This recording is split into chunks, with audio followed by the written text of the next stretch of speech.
minority is alleging that the Electoral Commission has plans of using the Ghana card as the voter's ID in the 2024 elections. Now, commenting on the business statement presented by Majority Leader Osei Mensah Bonsu, Deputy Ranking Member of the Communications Committee in Parliament, Sam George, pushed the House to, as a matter of urgency, bring the National Identification Authority to answer questions on the issuance of the card so that eligible voters are not disenfranchised in the 2024 elections.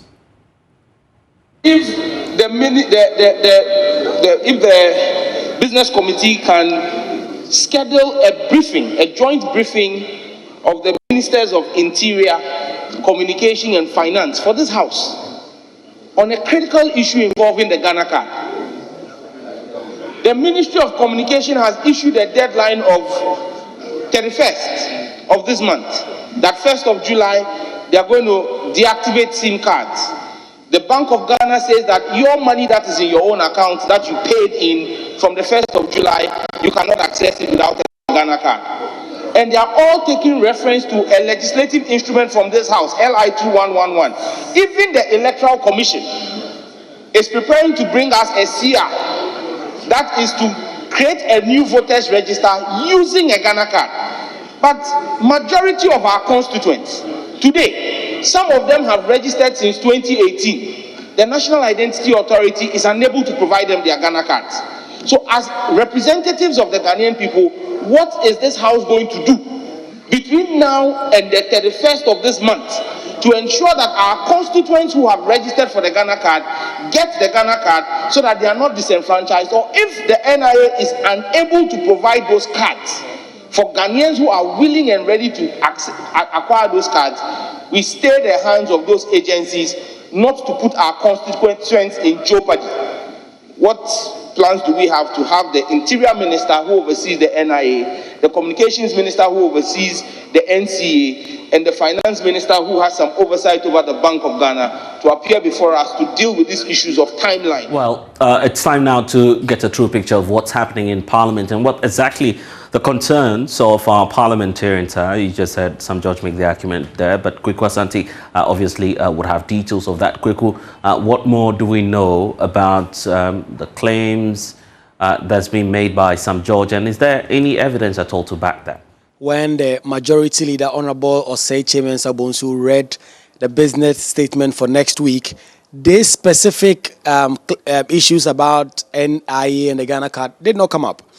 But Sam George spoke up and said he had some concerns and that this was very urgent and that the business committee that is chaired by the Majority Leader, Osei Mensah Bonsu, should take particular interest in this matter and try and see if they can have a resolution. And so, although he did not provide any evidence on the floor of the House to back these claims, he received support from his leader, the Minority Leader, Honorable Haruna Idrisu, who was concerned that if the Ghana card will be used by the Electoral Commission as the voter's ID, then some people will be disenfranchised, because apart from the fact that a number of Ghanaians have still not been able to get their cards by way of registration, there are others who have registered but have not even had the card yet because of some backlog in the NIA system. He also had support from a former Energy and Petroleum Minister, Honorable Kofi Amaboa, the MP for Elembele, who also spoke up and said that this is a very, very major concern for their side, and they are trying to see if the Majority Leader can bring the Ministers of Communication, of the Interior, and also National Security to brief the House in terms of how they can look at these concerns and thrash it out. And so, of course, the Majority Leader, Honorable Osei Mensah Bonsu, responded, but he fell short of providing details in terms of when the NIA and these specific ministers that were mentioned by Sam George in that insight you just played will come before the House. But he assured them that this is a matter of concern to him also, and he will ensure that other MPs or other ministers who have oversight in terms of these Ghana card issues will come before the House to brief members. Kweku, I'm interested in finding out if Sam George is getting the buy-in from the majority, for instance. So when this matter came up for discussion, it's only the Majority Leader who responded. Indeed, today there were not so much of majority MPs and on the floor. It's actually reminiscent of Friday business in the House. All right, so there were not so much of majority MPs, but this did not generate into a minority-majority debate. The Honorable Sam George seemed to have had support from his side, evidence in the minority leader himself, Haruna Idrisu, speaking up in support of Honorable Sam George. When it came to the majority side, it was only Honorable Osei Mensah Bonsu who presented the business statement of the week, commenting on it.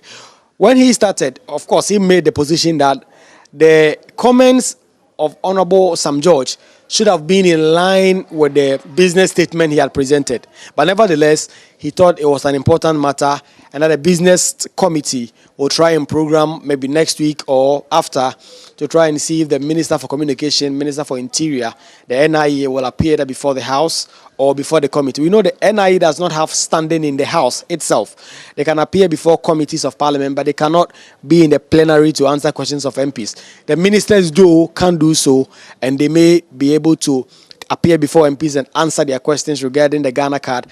But NIA itself would either have to pass on the briefing to the ministers to give to members of Parliament or appear before the relevant committees to answer these questions. We're set for interesting times ahead, but beyond that, do we know what more the House will be looking at going forward? So at the moment, the House is considering some public business. They are looking at some bills, clause by clause consideration on the floor of Parliament. But before that, Honorable Haruna Idrisu had also spoken about the issue about poultry feed. He was concerned that the poultry industry were very concerned that there's a seeming shortage of poultry feed around the country, and he thought that the House should take particular interest in that. This also did not become a subject of contention or back and forth conversation between both sides of the House. But as minority leader, he assured that he was going to follow up to ensure that the House can take some decisions and ensure that poultry feed shortage does not become such an endemic thing in the country. And so he implored his colleague, the majority leader, to schedule the Agric Minister, Honorable Efri Akoto, to appear before the House and assure them that there were adequate measures in place to ensure that we do not get to the place where poultry feed become completely short and that farmers do not get that, and then it in turn leads to the public not getting chicken or not getting egg, and some of the already products that exist will just go up in terms of the pricing. And so he was concerned about that and implored his colleague, the majority leader, Honorable Osei Mensah Bonsu, to look into those concerns and invite the minister to Parliament to answer questions. Asante, thank you for giving us some updates from Parliament. We can now take